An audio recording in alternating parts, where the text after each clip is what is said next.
So whenever we first started working with people that were at risk of homelessness, it was back in 2007, and we were working mostly with people that were living in shelters and working quite a bit with women that were experiencing violence, so in our women's shelter. And I would say that a couple of the really quick learnings that we had was, first of all, we ditched paper really quickly, because as soon as we brought out paper when we had somebody in visiting with us or doing our initial assessment, but we call it visiting with us, as soon as we brought out paper, it immediately put people's backs up, because they thought that their stuff was going to be recorded and for anybody or everybody to see. So they knew as soon as they shared their story, once it's on paper, they weren't 100% sure where it was going to go from there. So that would quiet people really quickly. So we never brought paper to one of our initial meetings until we were well into it and had built that relationship and asked them if they might, if we would take notes.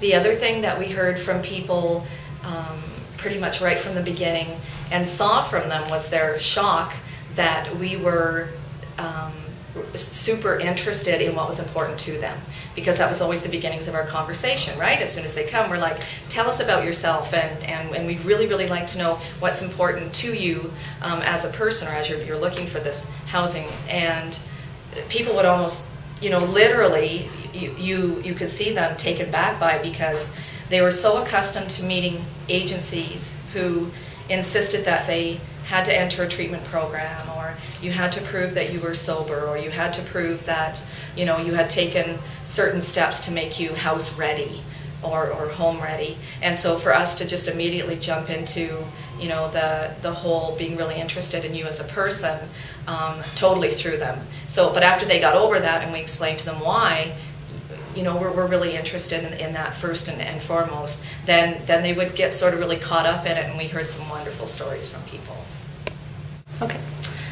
I know there was some situations where, well, there's quite a few situations where people would come to receive some support from us, and addictions had been part of their history, not even part of their history, part of their current lives. And so it was really important to try to have people to open up about the fact that whether or not it was alcohol or drugs or whatever it was that was causing a challenge, then that we would be able to have a conversation around and bring that out, that was something that was important to them.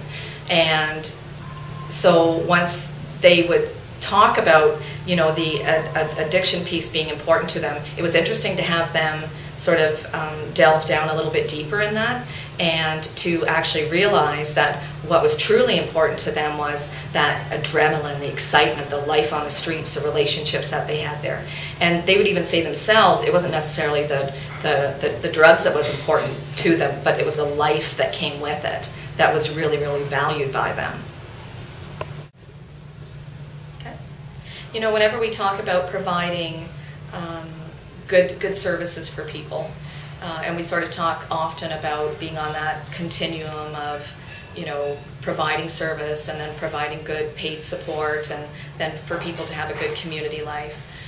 One of our aha moments with working with people who are homeless was that, well, first of all, a lot were coming in and they weren't even on sort of that end of the spectrum whenever we talk about having, you know, a service life, because a lot of people were living in tents in the park and sort of accessing the food bank, so they were just at the beginnings of getting some type of service. So they weren't even close to having a good paid service life. And it was funny, because whenever we talk about wanting to move people into having a good community life, it was a really interesting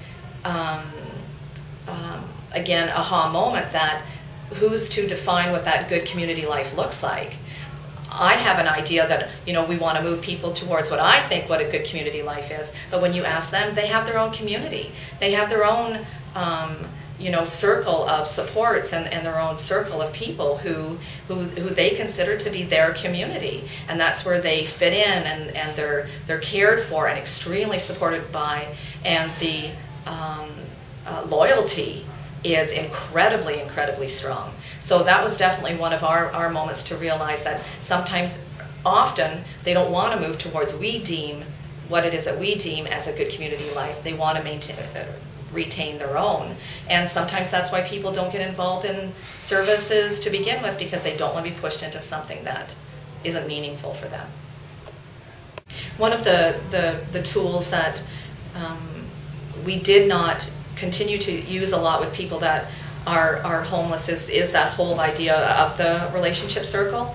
It was interesting because, again, talking about relationships that they currently had were either very hurtful because family was not supporting them living the lives that they were living, or there were some very detrimental things that had happened to them which led to them being homeless. So that whole idea of, you know, talking about relationships, most of the ones that they would have talked to us about would have been really hurtful ones, so of course they didn't.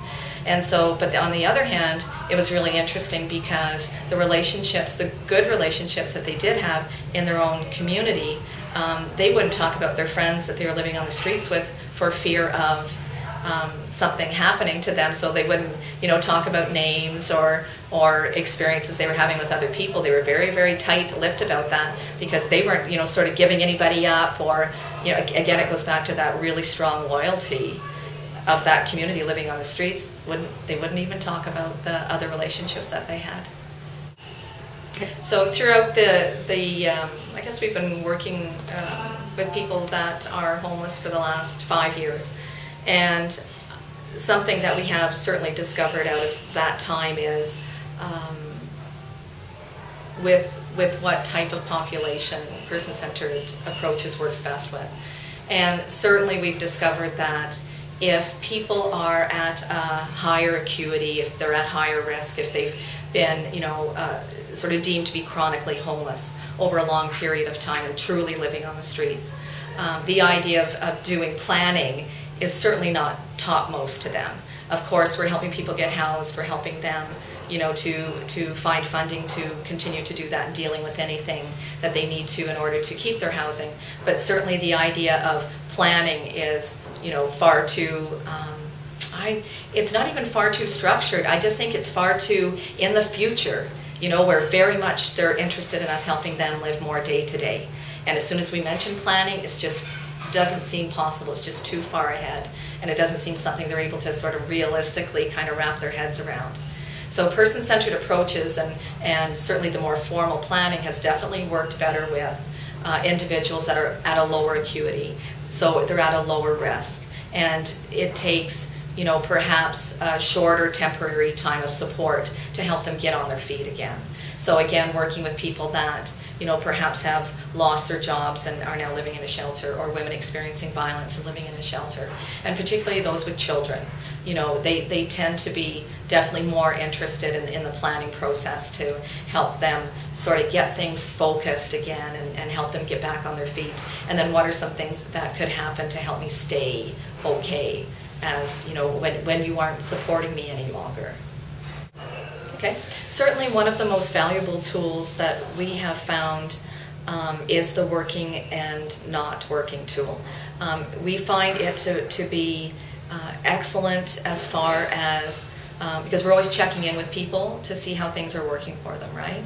And so it's such a natural, simple way of talking to people, easily understood, and of course then makes our case notes afterwards, which are mandatory to keep, you know, quite easy to follow after. So typically whenever we're connecting with people, we'll just have that easy conversation with, you know, so tell me what's really working well for you right now since the last time we met. You know, tell me about those things that aren't working so well, and then what do we need to tweak, or where do we need to go from there, and then kind of building in those action plans. So again, it's more of the conversation that we're having than it is the actual physical planning that we're doing. But again, it is a structured conversation that makes perfect sense to the person that we're supporting, and makes very good sense to us as far as being able to, you know, monitor those things that we have to monitor for a contract, you know, as far as people's progress and what it is that's working well and not working well, and where they're going to take life from there.